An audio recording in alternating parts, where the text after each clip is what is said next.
वैराग्य की इस चर्चा में श्रोता साथियों आप सबका स्वागत है। नमस्कार। जय जिनेन्द्र। आत्मानंदी अनंत सिद्ध अरिहंत आचार्य श्री उपाध्याय जी लोक विराजित साधु साध्वीगण सारे संयम सुशोभित श्री हाथों को जोड़ मान मोड़ वंदन करती हूँ मैं अहर्निशम संबोधि करो प्रदान गुरु कृपालु पापों का कर सकूं शमन पापों को कर सकूं हनन।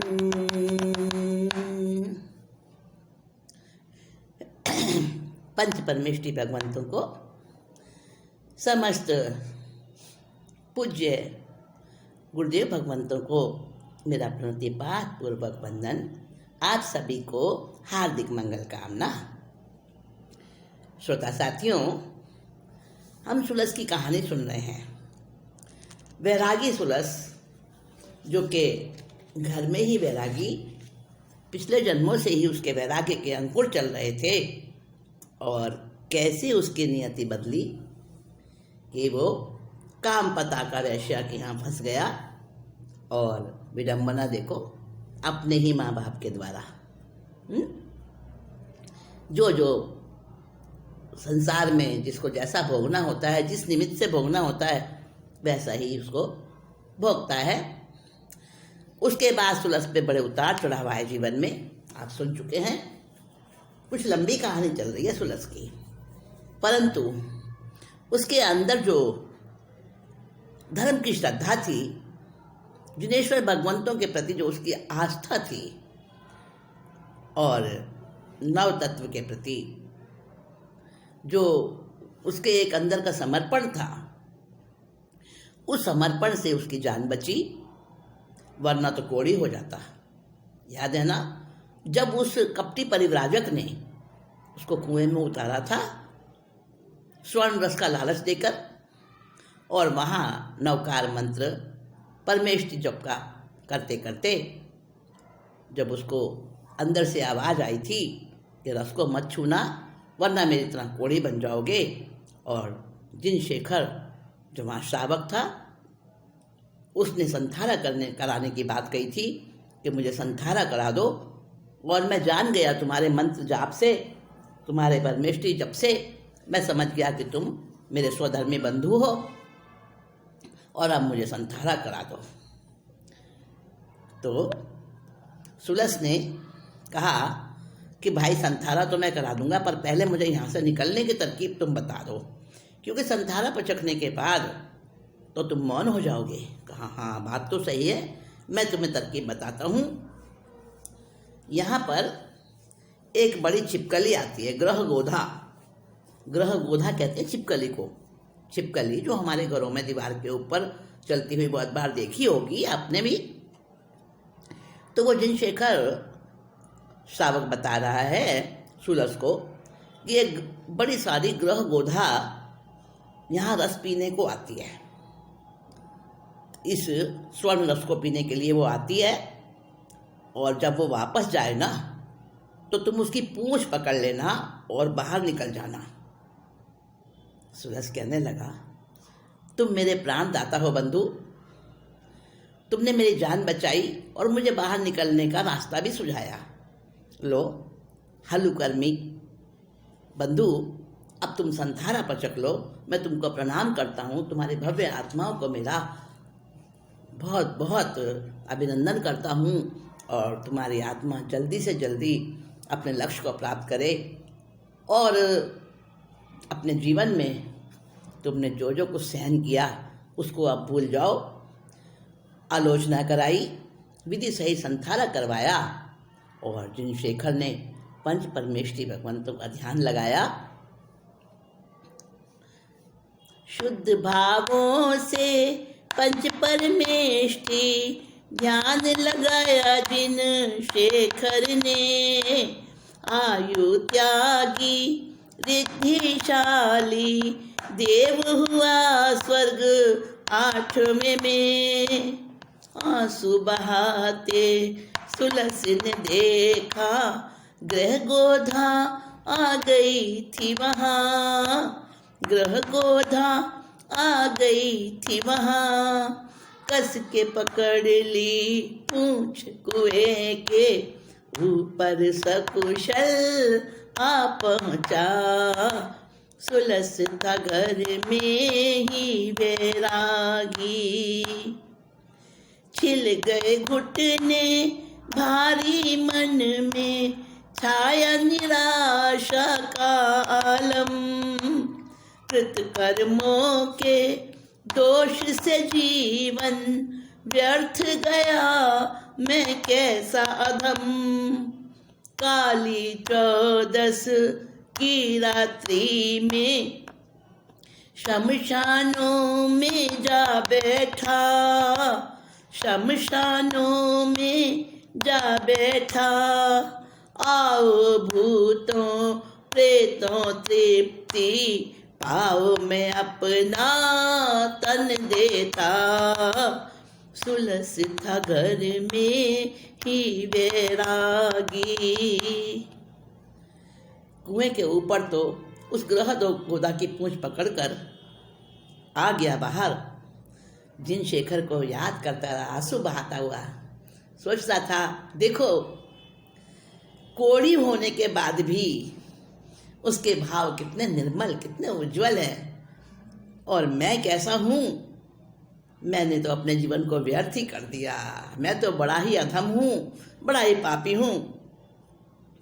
और उसका जो अंदर का वैराग्य था, अब उसके वैराग्य ने एक करवट ली।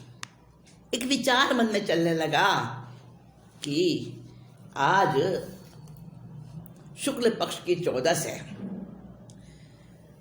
और मैं इस शरीर को भी त्यागना चाहता हूँ।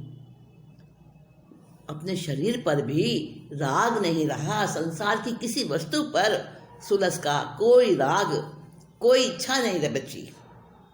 और शरीर पर सबसे ज्यादा राग होता है। और सुलस ने शमशान में जाकर जोर से कहा, आओ भूत प्रेतों, मैं अपना मांस तुम्हें अर्पण करता हूँ, खाओ मेरे शरीर को, तुम्हारी भूख मिटेगी और मेरा ये शरीर छूटेगा। ये अधम जीवन मेरा किस काम का। अब भूत प्रेतों ने जो वहाँ विचरते थे शमशान में, उन्होंने सुनी ये बात और सुलस तो लेट गया मरने के लिए। स्वेच्छा से मानव मरते तुम, बढ़िया मांस मिलेगा। लेता सुलस मरने को फौरन, देव प्रकट एक हुआ वहाँ। 9 2 11 भूत हुए और बोला देव में जिनशेखर, बोला देव में जिनशेखर। तुम हो गुरु मेरे सर्व सहायक, आत्मघात ठाना क्यों कर। सुलस था घर में ही वैरागी। भूत प्रेत निचली जाति के देव होते हैं। वाणव्यंतर भवनपति जो निम्न कोटि के देव होते हैं, उनमें भूत प्रेत भी होते हैं। आगमों में वर्णन आता है तो वो भूत प्रेत दौड़ दौड़ के आते हैं वहाँ। आज तो ताज़ा ताज़ा मांस मानव का मिलेगा। इकट्ठे हो गए और सुलस लेट गया, शरीर से बिल्कुल ममत्व हटा के, सब तरफ से राग की भावना हटा के मंच परमेष्टि देव का स्मरण करने लगा और संथारा मन ही मन करने लगा, तभी तभी एक देव प्रकट हुआ और बड़ा वहाँ पे प्रकाश, तेजस्विता, और देव प्रकट हुआ और कहने लगा, क्या कर रहे हो जिनशेष, क्या कर रहे हो तुम? जिनेश्वर भगवंतों के तुम भक्त हो। अरे सुलस, मेरे मित्र, तुमने मुझे समाधि मरण में सहायता दी और आज तुम कैसा आत्महत्या का पाप कर रहे हो? क्यों ठान लिया तुमने ऐसा? और जिनशेखर जो समाधि मरण मर के छंथारा पचक के समाधि मरण मरा था और उसकी आत्मा देवों में जाके, उच्च कोटि के देवों में जाके उत्पन्न हुई थी, रिद्धिशाली देव बना था वो फौरन एकदम प्रकट होता है अपनी अवधि ज्ञान से उपयोग लगा के, और उसने देखा कि मेरा मित्र सुलस वो अपना शरीर दे रहा है भूत प्रेतों को। तुरंत दौड़ कर आया वो और सुलस को चेताया, सही समय पर उसको जगाया। सुलस, क्या कर रहे हो मित्र? अरे ये शरीर क्या इसलिए मिला? तुम अपने को समझो, क्या कर रहे हो? ऐसा पाप, आत्महत्या से बढ़कर तो कोई पाप ही नहीं है, महापाप है आत्महत्या, क्यों कर रहे हो? सुलस ने देव को नमन किया, मिच्छामि दुक्कडम दिया, हाँ मैं गलती पर था, और अब तुम देव हो, तुमने अपना जीवन सार्थक किया, समाधि मरण पाया तुमने। बस अब तुम मुझे अपने ज्ञान से बता दो मेरे कितने अंतराय बाकी हैं, कब मेरा जीवन सही रास्ते पर आएगा। देव को अवधि ज्ञान था, सब देवों को होता है, परंतु जो जितना जितना ऊंचा देवलोक का देव होता है ना, उसको उतना उतना अधिक अवधि ज्ञान होता है, शुभ अवधि ज्ञान होता है। तो सुलस ने पूछा, तुम बता दो मेरे कितने अंतराय बाकी हैं, कितना कष्ट और मुझे मिलने वाला है। तो कहा, देखो कुछ और अशुभ भोग हैं तुम्हारे जीवन में अभी और बाकी हैं, पर दीक्षा मत लेना तुम, समझे? दीक्षा मत लेना, अभी मत लेना दीक्षा, क्योंकि अब अभी तुम्हारे भोगावली कर्म बाकी हैं, ठीक है? पर मुझे इस संसार से कोई राग नहीं है, मुझे कोई इच्छा नहीं है किसी चीज़ की। कौन कह रहा है? सुलस कह रहा है। हाँ हाँ, तुम्हारा वैराग्य पक्का है, सच्चा है, पर मेरे मित्र मैं अपने ज्ञान से देख रहा हूँ कि तुम्हारे भोगावली कर्म अभी बाकी हैं, इसलिए तुम अभी दीक्षा मत लेना। लेकिन मित्र मेरी बात तो सुनो, दीक्षा नहीं लूंगा तो मेरे जीवन को कैसे चलाऊं मैं? तो देव ने कहा, धन की कमी है, खूब धन मिलेगा तुम्हें, मैं दूंगा तुम्हें धन। नहीं, मुझे तो अब तुम अमरपुरी पहुंचा दो, बस मुझे धन नहीं चाहिए। और सुर जिनशेखर देव ने, जो जिनशेखर था पहले, अब वो देव बन गया है रिद्धिशाली, उसने सुलस को पलक झपकते ही अपनी शक्ति से अमरपुरी पहुंचा दिया और बहुत सारा धन भी सुलस को दिया। पलक झपकते अमरपुरी में सुलस का आना सब जाने, सादे लिबास में काम पताका रहती सुभद्रा के संग में, धूमधाम से राजा ने किया स्वागत और अगवानी भी, स्वागत अगवानी की थी, दो भार्याओं का स्वामी वो, भीतर से तो वैरागी, सुलस था घर में ही वैरागी। इतना धन लेकर सुलस अमरपुरी में वापस आया और पलक झपकते ही सबको मालूम चल गया, सुलस आ गया, अरे बड़ा धन कमा के लाया है, बड़ा धन लेकर आया है। अब अपने घर पहुंचा तो देखा कि सुभद्रा तो थी ही सुरस की पत्नी, और उसके साथ में कामपताका भी थी। जब कामपताका को मालूम चला कि मेरी बुआ ने सुरस को घर से निकाल दिया अपमानित करके, उसको बड़ा बुरा लगा। और क्योंकि वो सुरस से सच्चा प्यार करती थी, तो उसने अपनी बुआ को बहुत बुरा भला कहा और कहने लगी, मैं तो सुरस के बिना नहीं रह सकती, मैं तो जा रही हूँ, कभी ना कभी अपने घर आएगा, मैं उसके घर पर ही रहूँगी। और वो सुरस की इंतजार करती, सादा लिबास पहनती। अब तो उसका जीवन ही सादगी जैसा बन गया और सुभद्रा के संग में ही हिल मिलकर रहती थी। राजा ने भी सुरस की अगवानी और स्वागत किया, बड़ा समारोह किया सुरस के आने पर। अब 2 पत्नियां थी सुरस की, पर सुरस तो वैराग्य से भरपूर था। पत्नियों से भी उसको कोई रति नहीं थी, कोई राग नहीं था। बर्फ पिघल जाने से जैसे स्पष्ट पहाड़ दिखा करता, जंग हटे लोहा अति चमके जब उसको रगड़ा जाता। कामपताका सुलस थे दोनों दृढ़ सम्यक त्रिसदाचारी, दृढ़ सम्यक त्रिसदाचारी।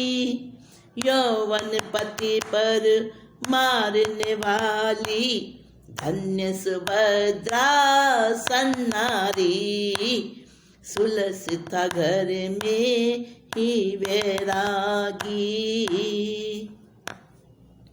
धर्म क्रिया में समय बीतता, कोई व्यापार वो करता नहीं। धीरे धीरे सुर का दिया धन घटता जाता नित नित ही। अवधि से जाना जिन शेखर, सुलस के घर बरसाया धन, और भी बरसाया धन।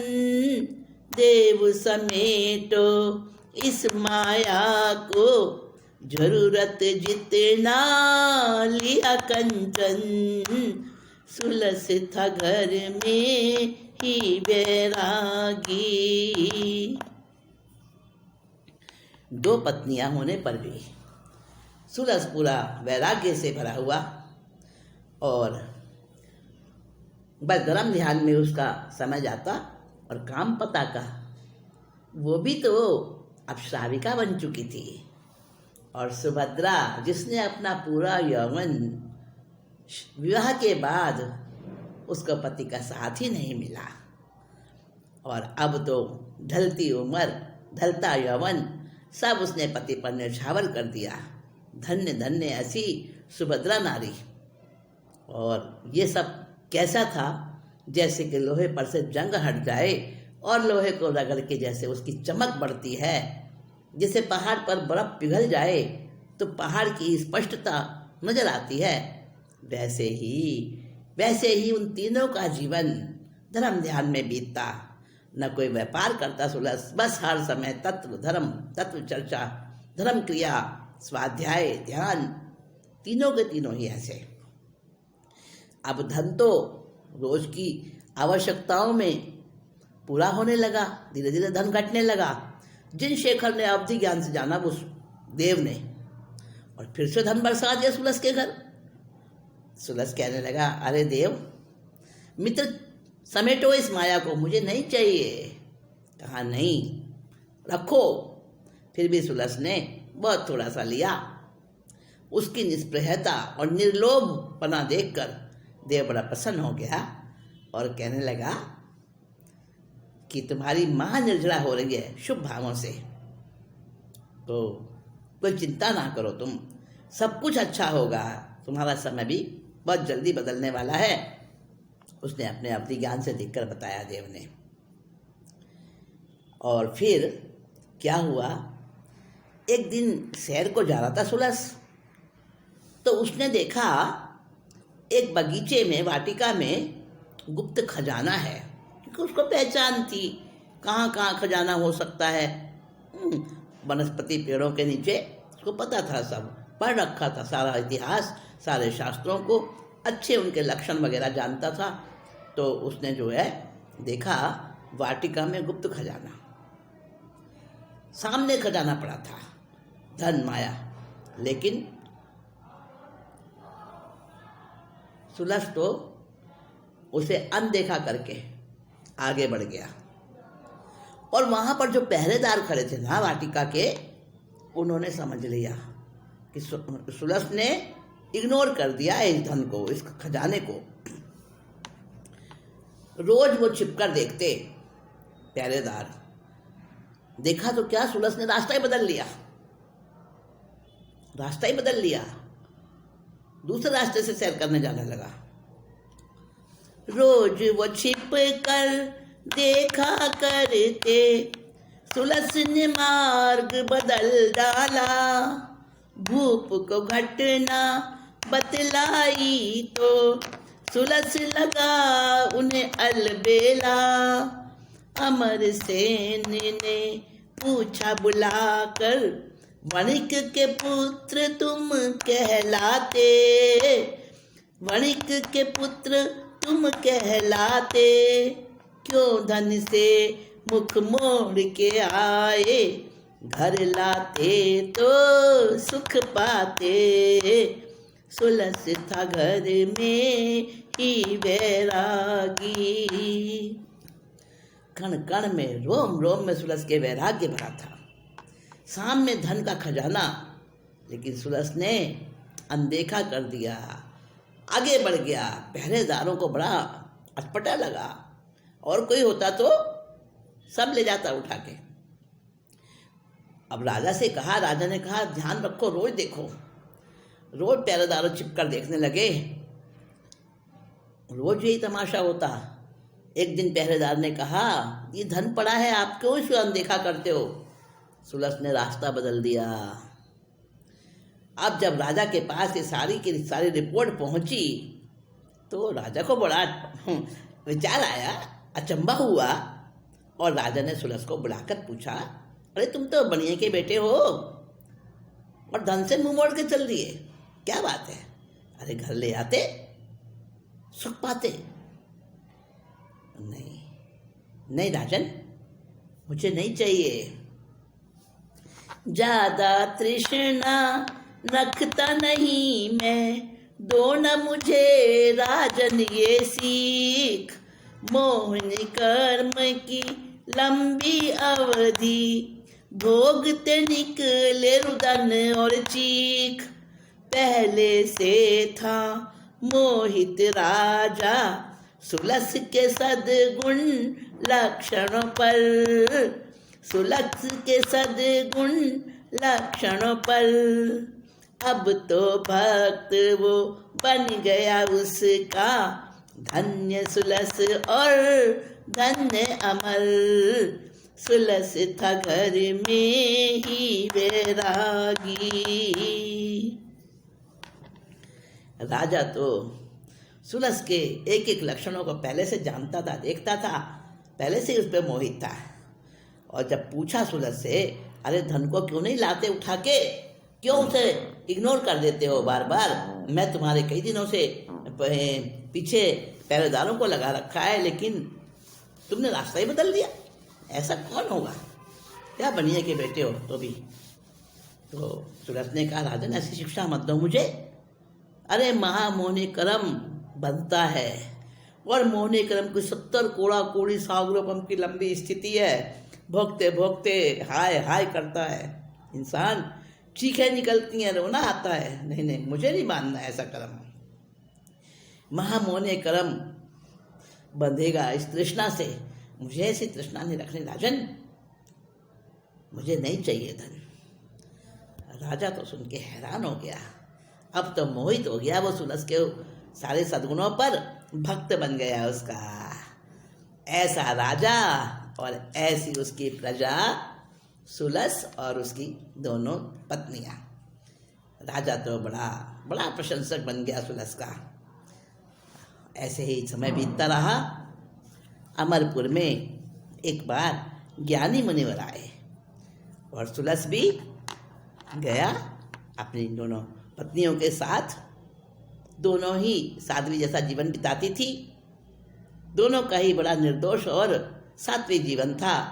तीनों ही धर्म में रमे हुए थे। गए, दर्शन किए और वहाँ सुलस ने उन ज्ञानी मुनिराज से प्रश्न कर दिया, बनते क्या किए मैंने ऐसे कर्म जो हर बार मैंने धन कमाया और उसे गंवाया? हर बार मेरे साथ ऐसा हुआ। क्या कर्म किए होंगे मैंने? ज्ञानी मुनिराज ने मुस्कुराकर कहा, वत्स, पिछले भव के सारे कारण है इसमें। बिना कारण के कार्य नहीं होता। इसका जवाब जानने के लिए तुमको अपना पिछला भव सुनना पड़ेगा। हाँ, क्यों नहीं, जरूर सुनाइए मुझे अपना पिछला भव। मैं बड़ा लालायित हूँ सुनने के लिए। हाथ में आती आती लक्ष्मी क्यों चली जाती मेरे पास से? क्यों मुझे इतने कष्ट सहने पड़े? हर बार मैंने धन कमाया और गंवाया। ऐसा क्या किया था मैंने पिछले भव में? अब मुनिराज सुलस का पूर्व भव बता रहे हैं। वो सुलस जिसने इस जन्म में कष्ट ही कष्ट सहे और फिर भी उसके मन में कोई तृष्णा नहीं है, तो वो ऐसा सुलस पूर्व भव में ऐसा उसने क्या किया था? कैसे कर्म बांधे थे साथियों? कर्म बांध लेता है इंसान, हंस हंस के बांधता है, रो रो के पीछा नहीं छूटता। तो सुलस की बातें हमने बहुत सारी सुनी हैं। अब उसका पूर्व भव भी हम सुनेंगे। नेक्स्ट मीटिंग में सुलस के पूर्व भव की चर्चा करेंगे। अभी मैं आपसे आज्ञा लूँगी। संबोधि श्री को अब जाने की आज्ञा दीजिए। नमस्कार, जय जिनेंद्र। नेक्स्ट मीटिंग में हम फिर साथ बैठेंगे।